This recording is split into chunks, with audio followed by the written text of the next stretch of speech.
Welcome back to the channel and welcome back to another quick pick prediction video.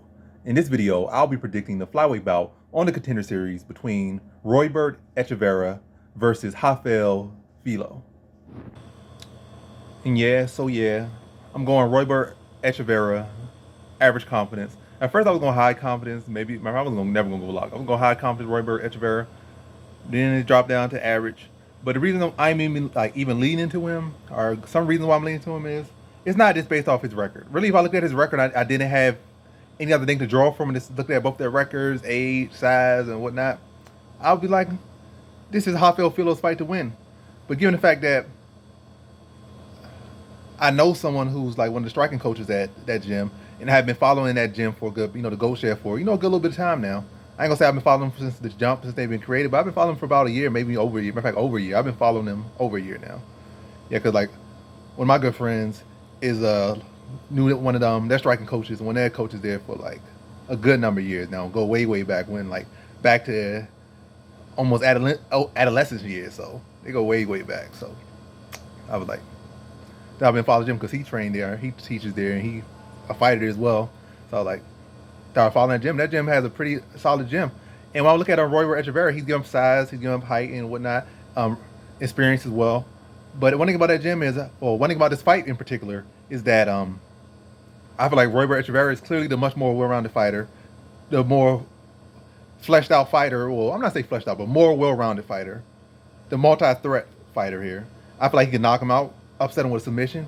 I'll wrestle him. Definitely feel like he's better wrestler. I feel like a lot of people saying wrestling this, but that gym right there has a lot of very underrated fighters. Like that gym is like low-key a breeding ground, nest to a lot of just, we could call them transplants. Like you got former national Cuban boxing champions, you got former Cuban national, junior national wrestlers, and all these different, lot of different wrestling at that gym is very big. Like, so grappling's very big at that gym. So don't expect like, oh, this guy don't wrestle, this guy don't grapple. That guy can wrestle, he could grapple, they're very strong. It's a bunch of, a lot of little Chad Mendez clones there as well.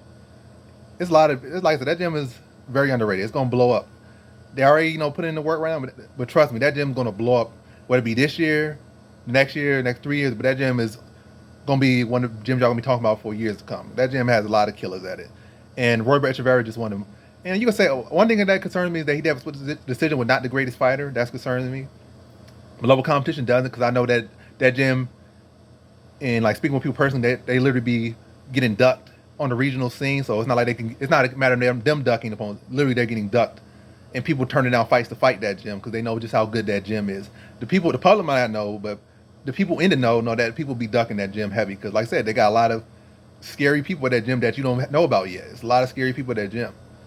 Roybert Echeverria might be one of the first people you'll see from that gym. He's gonna tell you why. He's gonna show you on the night, and I'll be like, I'm saying all this stuff. I should be locked confidence or high confidence, but I'm giving Jafel Filho his respect. That man's bigger. He has better fights and experience. No matter how good and talented you are, experience is a big factor. So that drops down the average. But yeah, to my point is a lot of scary people at the gym. And I think the grappling ain't gonna be what y'all think it's gonna be or what people think it's gonna be. I feel like Roybert can handle his own in the grappling or just negate it. It's definitely tough if he wanted to stuff his takedown. This explode and crack it to the lankier, taller, stiffer fighter, and just use his wrestling and defensive. He could definitely do that, or maybe even surprise him, and just blow him off his feet. Blast double him, put him on the ground and pound, and walk away, disengage. But he could definitely do that against Jafel Filho. Not expecting this to be an easy fight. I'm gonna say decision, but I do think that Roybert Echeverria is the more well-rounded fighter, the more well-rounded threat, more explosive fighter, definitely the more technical striker. I feel I will give him the submission grappling advantage, but wrestling I'll get at the Roybert, striking I get at the Roybert, technique on the feet, overall game I get at the Roybert Echeverria. And I feel like he can dictate where this fight takes place. Keeps on the feet, I'll strike him, and then mix it in his own takedowns at points and win this in a decision. He probably won in a spectacular. His gym probably expecting spectacular, but for me, I'm gonna expect him to just do what he do, get a big win, the biggest win on his record, and like potentially impress the UFC, get in there, or probably come in and get another Contender Series fight. But I am expecting him to win here, average confidence. So in this one, I got Roybert Echeverria via decision.